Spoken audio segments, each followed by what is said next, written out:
back and forth.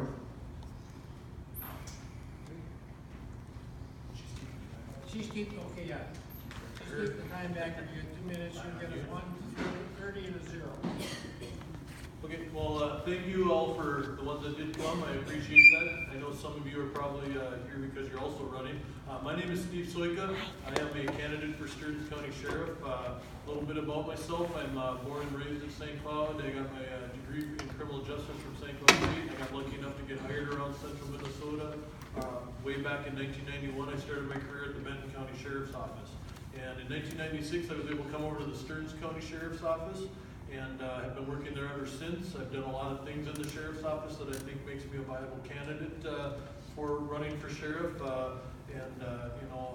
Everything from patrol to investigations, medical examiner, was the commander of the Central Minnesota Violent Offender Task Force for a few years, and shift supervisor, ran our recreational unit. So again, just with my experience, I feel that I'm a viable candidate. Besides all the work stuff that I do things out in the community also. I'm on the board for the Whitney Senior Center up in St. Cloud. I volunteer with the Fraternal Order Police Lodge in central Minnesota. Basically, I'm the vice president of that lodge, and part of that is we're very instrumental in Special Olympics and putting on the polar plunge up at Pleasant Lake and those type of activities where I brought the torch run back. So I also volunteer with our Explorer program. I used to be an Explorer many years ago, and I think it's good to give back to the kids and teach them about law enforcement. So that's just a little bit, obviously, about myself. Really glanced over very quickly on the experience stuff, maybe I'll have an opportunity to talk a little more in depth coming up here when I answer some of the questions, or if you guys have questions. Otherwise, I do have cards back there with the website on it. Highly encourage you to look at that, especially as we're coming down to the wire here. That definitely has more in-depth stuff about my experience. So, thank you.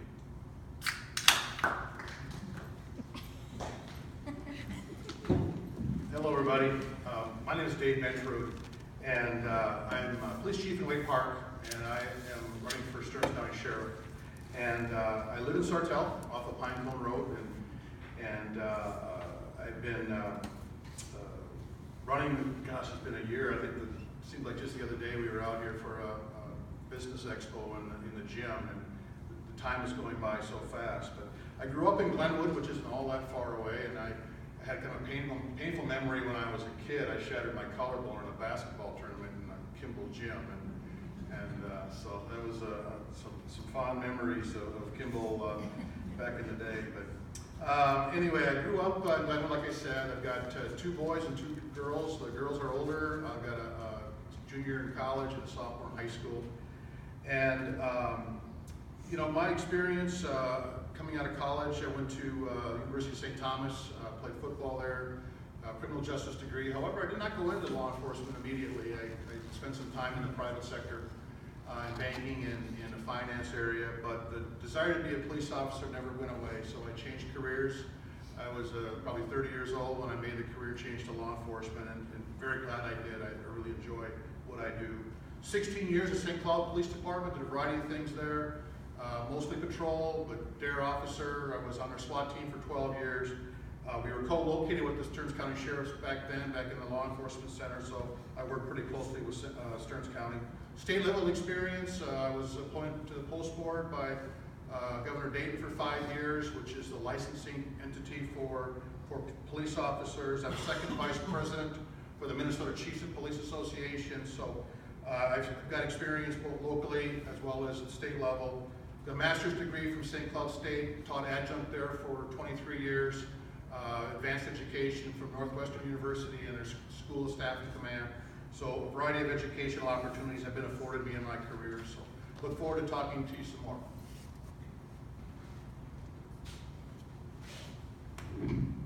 Okay, first question.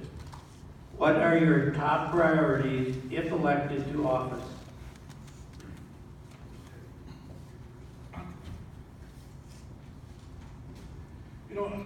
Immediately after taking some time to meet staff and get input from them, the first 2 immediate priorities for me is we need to make some advancements in the area of technology. I think we need to come up with a system that would allow us to be better able and better equipped to identify where problems are occurring crime-wise, to be able to direct resources, patrol investigations, to deal specifically with problems, whatever they might be.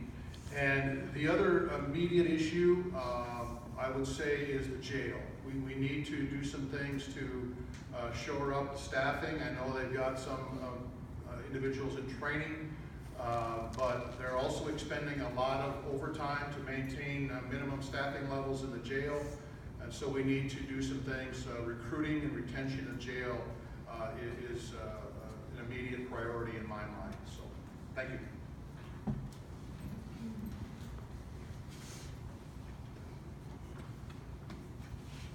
So as far as my top two priorities, you're going to see some themes that are kind of very similar to with both of us.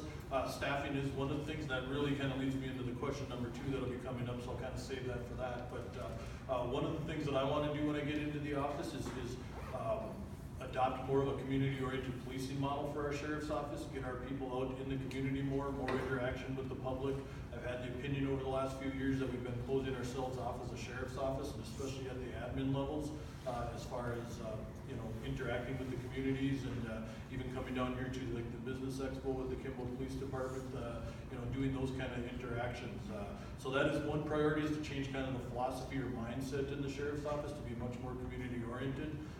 The second priority obviously was gonna, like I said, it's gonna lead into my second thing, is staffing. We have some staffing issues, especially in our jail. I don't think we're unique to that. I understand other jails have the same type of thing, and probably businesses in general. Unemployment's at a low right now, so it is hard for us to find people that want to come and work. But I do think we can do a better job of recruitment, and once we have those people recruited, quality people, also retaining those people. So those are going to be two of the big top 2 priorities for me if I'm elected.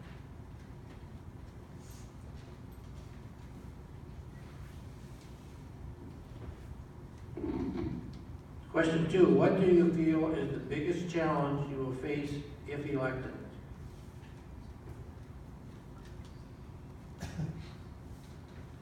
So as I said, staffing. Staffing is, we're short a couple dispatchers, not the end of the world, but we are short about anywhere between 8 and 12 jailers. And because of that, by state standards, DOC standards, sometimes we have to close a housing unit, which means we house inmates then in Meeker County or Morrison County or Benton County at their expense. They're making money basically off of us, because we're paying those counties to house our people. Staffing obviously is an issue in trying to get people up in the jail. We've got people actually leaving the jail to go work in other jails, and there's something going on in our jail that as an internal candidate, I've been able to talk to some of the jail staff, and I'm trying to put my fingers on exactly what is going on in that particular jail to cause people to not want to work there, but also just getting the quality people in there. We've got a very good, I feel a very good resource with St. Cloud State right down the road. We've lowered our standards, if you would, from having a 2-year degree to just being 18. You can just graduate from high school and come work in the jail. It's a decent paying job with benefits. So it's just a matter of finding the right people, getting them in there, and then once they're in there, treating them like professionals and retaining them and giving them the training and that to back up what they're doing and to make it more of a profession than what they're being treated like now. So.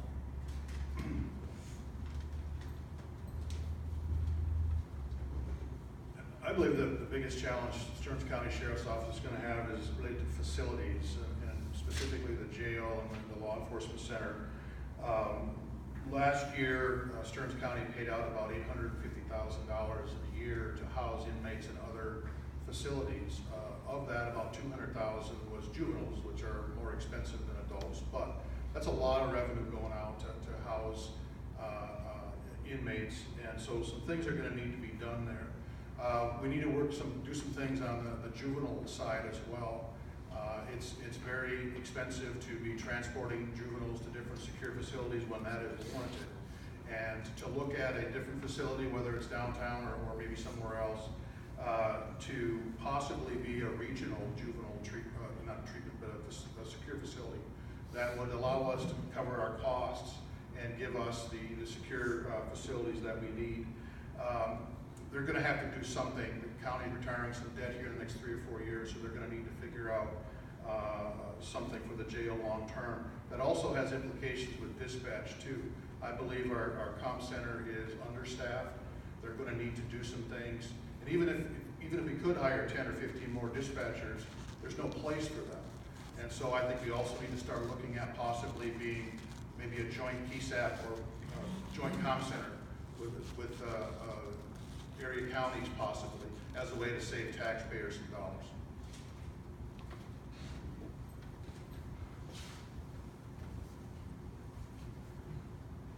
How will you work to see that your area departments stay within the budget created?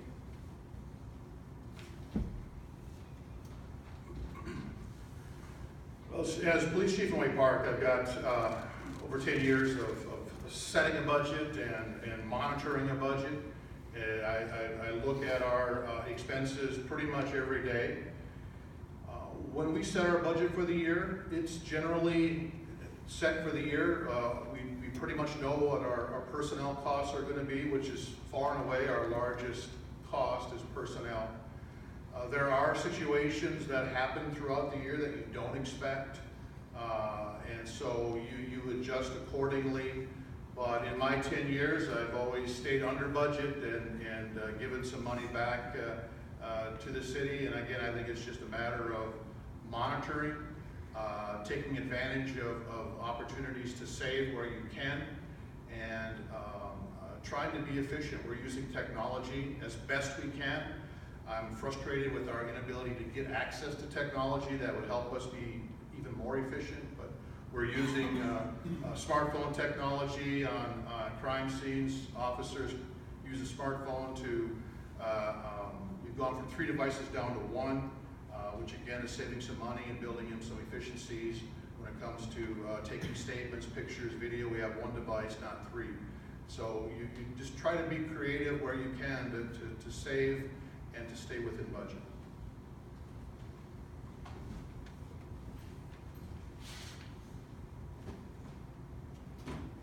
So to stay within budget, first involves working with the rest of the administrative staff at their level to make sure each division is kind of staying within a budget. Again, we try to do everything as efficiently as we can in the sheriff's office now, whether that's buying squad cars or equipment or the technology pieces of it. We always try to research and develop those things to make sure that we're getting the best product for the price involved. Typically, we don't go with the first vendor that comes walking through the door. We typically shop around to get quotes from 2 or 3 places on a normal basis. I have balanced budgets myself for when I was a water patrol sergeant, involving state grants and federal grants. Again, as the commander, and I know it's very important to be as efficient as we can and to save you guys tax money whenever we can. Some of that budgeting right now there is a lot of overtime involved because of our shortage in the jail. We are doing transports constantly to other locations. We need to look at ways to get those inmates back into our jail. That will cut down on some of our transports and our traveling and the overtime we're paying deputies to go do those type of things. And just look at every single department within the agency and make sure that we're running as efficiently as we can.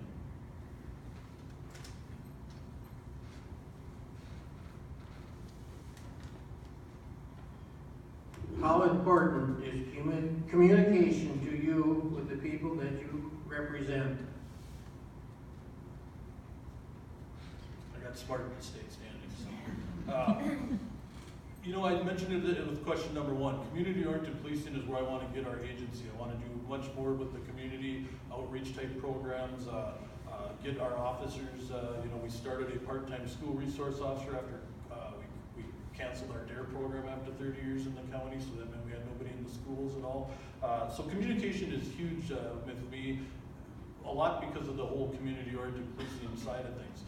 Being one with the community and working with the community, getting out of the squad cars. I encourage our people to get out of the squad cars at Little League games and just make yourself approachable to citizens. It doesn't mean they're going to necessarily talk to you or anything, You know, I've encouraged my shift to get out of the car, say in like Freeport, and go into Charlie's Cafe and the bank and the convenience stores and just talk to the people that are working in there. It's kind of Mayberry-ish, it's kind of maybe old school, but I think it's something we need to get back to. So communication is huge with in my campaign. If elected as sheriff, I want to be a sheriff that is, I call it a working sheriff. I want to be out of the office, communicating with people. I heard very frequently, especially from what I would call kind of border towns, where they kind of identify themselves, the Kimballs, Painesvilles, Belgrades, that they see the sheriff once every 4 years and then they don't see him again after he leaves the parade. And that shouldn't be. You're electing a sheriff that should be in your community off and on, whether I'm visiting fire departments or town meetings or you know, what have you, events, church bazaars, and I want to be that kind of sheriff to have individual communication also, not to mention our whole agents.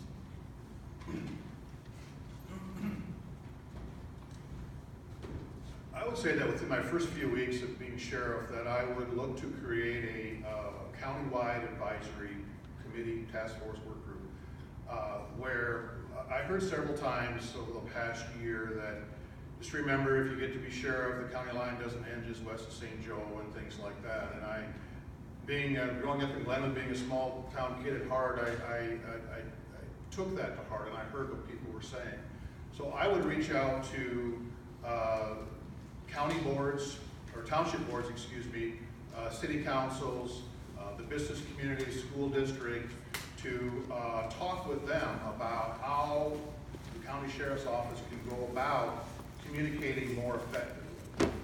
What is the best way to get information out to our residents about crime problems or things that we're seeing?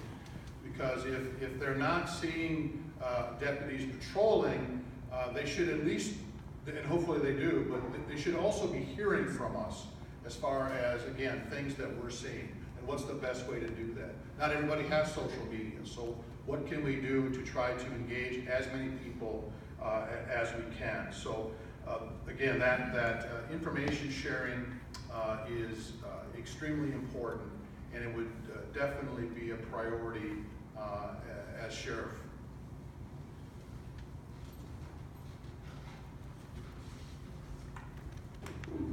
Do we have any general questions from the floor? You want to step up to the mic up here, please? The one thing that, I don't know if I mentioned earlier, I had a request from a candidate, not in this grouping, but to have questions written, and we're going to let them be oral, but the questions cannot be a pointed question at a candidate. It must be a generic or a general question.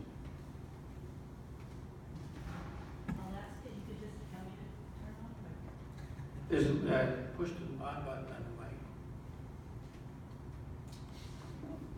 I was just wondering, how do you differ in your opinions? Where do you both separate and then go one way and the other? Can you say that or not? You feel comfortable? Don't want to get. Sorry. Well, you know, having, Steve and I, we've done this enough, we can probably finish each other's statements in a lot of questions. But I think when you asked the question, one of the things that came to my mind is and maybe what I sense has maybe been a difference between the two of us is style or approach differences. And, you know, are you, and I, as much as I want to be out in the field, there are a lot of priorities at home when it comes to, you know, being an administrator. When you are responsible for a budget of $24 million and 200 employees, that is going to mandate a lot of administrative time. And sheriff, in my mind, is maybe kind of like a CEO of a reasonable sized corporation. There's a lot of administrative tasks that need to be done, and that you know, being out in the field in a significant amount of time is problematic. So I guess that might be one area where we differ as far as maybe our approaches to and our focus within the job. Certainly you need to build relationships with your employees. I totally acknowledge that. I believe kind of a bottom-up approach to management anyway, giving staff opportunity for input. But there are a lot of administrative tasks that need to be done in the sheriff's office, and that would be important to me.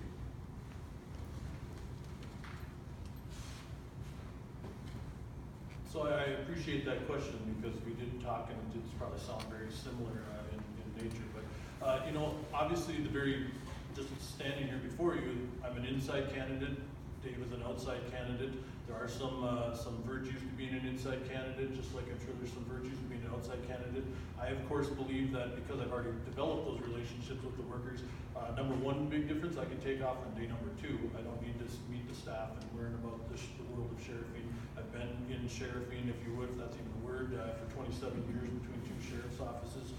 So I understand there's many different aspects of the sheriff's office that are always going on at any given time. We have a patrol division, we have the jail, we have dispatch for the whole county, we have water patrol and parks in the summer, we have court security, we have civil process, which is a big deal, you know, as far as serving civil papers, and a horse patrol. Probably people don't even know that we have a horse patrol and they're not used enough, that type of thing. So there's a lot of different moving aspects to a sheriff's office at any given time. You know, I think that's a big difference between the two of us, is I already understand all that and can take off kind of running right away. You know, and I do believe that there will be time, you know, I'm not devoid of the fact that there's going to be office time. It's a big county, I realize that. But again, using Dave's CEO analogy, the CEO of 3M doesn't run all of 3M. They've got good people underneath them. Same thing with the sheriff's office. I put the right people underneath me. They are able to run those different divisions, and I should be able to take time to go out to the county and talk to all of you.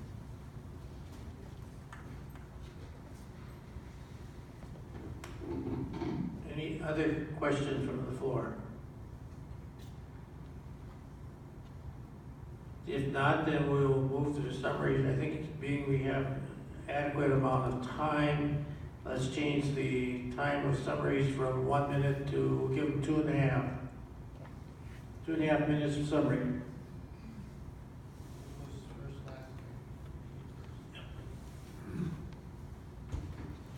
So again, I want to obviously thank all of you guys that took the time to come down here. It's a super nice night out after about a month of not having nice weather, so I appreciate you guys coming down. I obviously am asking for your support in November to be your next sheriff. You've kind of heard the difference in kind of the inside and outside candidate type of theories, I guess, if you would. You know, what I can just leave you with is I've got a lot of experience doing a lot of different things within the sheriff's office. You know, running the drug task force, which was 5 counties and 8 agencies, supervising our people, working different things within the county. I was a detective for 6 years, and part of that we were the medical examiners at the time. Although it's a morbid fact, I throw it out there anyways, that I've investigated over 400 deaths in those 6 years, and that's everything from suicides and homicides and natural deaths and car accidents, even a plane crash in there. So I'm a big believer in been there, done that, and having some experience, you know, hands-on experience. If God forbid we ever have a bad incident, but you know, just being able to lend a hand if need be as the sheriff. I won't certainly micromanage or anything, but if there's a big incident, I can stand in the corner and go, "Did you guys try this? Did you guys try that?" You know, so I bring that to the table. I will tell you that I know there's a lot of sometimes. With an inside candidate, there's that, I've heard it out there when I've been campaigning, it's just going to be a good old boy system and I'm going to hire my friends. Well, first of all, that's not true at all. But number 2, that things aren't going to change. And the only thing I can do is stand here before you and give you my word that yes, things are going to change. Just because I work in the sheriff's office doesn't mean that I don't have ideas or think that we've done things wrong or can do things better, you know, and have every intention of making some changes in the office. I'm going to treat the sheriff's office like a business because it literally is the business of you guys, the public and public safety. And like any business, if you're an owner of a business, you can't make that business better if you don't get out and talk to your people and learn how to adapt that business to be better, to do things in a more efficient way. I have every intention of kind of rebranding the sheriff's office and recreating it and bringing to you guys kind of a new and different sheriff's office with a different philosophy and a different mindset. So again, I thank you guys for having me. I highly encourage you to grab some of my, I wouldn't be a politician if I didn't bring some propaganda back there. So there's some business cards and things, and please check out my website for more information on stuff that I've done and the directions that I want to take the sheriff's office.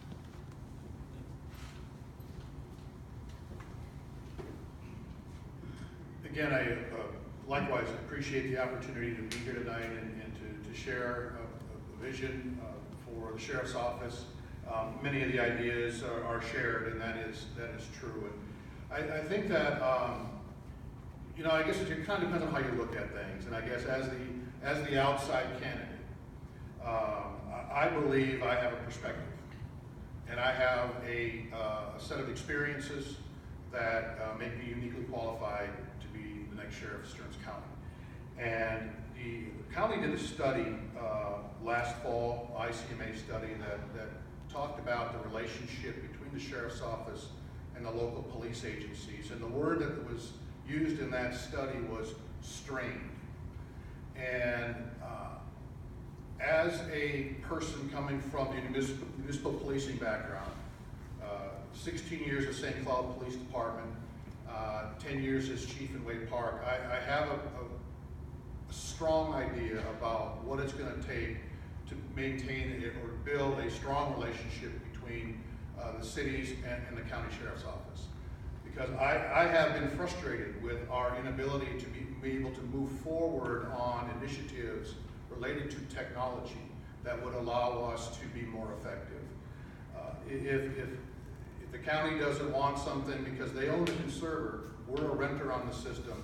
If there's some feature function that would help my agency move forward, and there is, Sartell and other agencies, we can't get it if the county doesn't want it. And I believe that's not the way that it should be. There are plenty of models out there where county law enforcement, city agencies have come together and shared costs on systems that would allow us to be a lot more effective. We have others. I often talk about, when I started my career with St. Cloud, the job was more about law enforcement.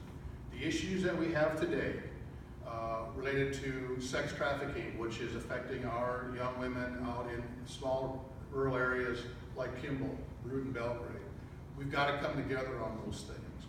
We got mental health issues. We got individuals that are in jail that their biggest issue is mental health. We need to come up with some systems prior to going into a jail facility if we can, making more effective referrals. That's why I'm on the board for the Central Minnesota Mental Health Center. So school safety is another one. There's just a lot of issues that, as sheriff, I want to take the lead on bringing this county together. And so again, thank you very much for your time. Likewise, I've got some material back on the table as well. So have a great night, everybody.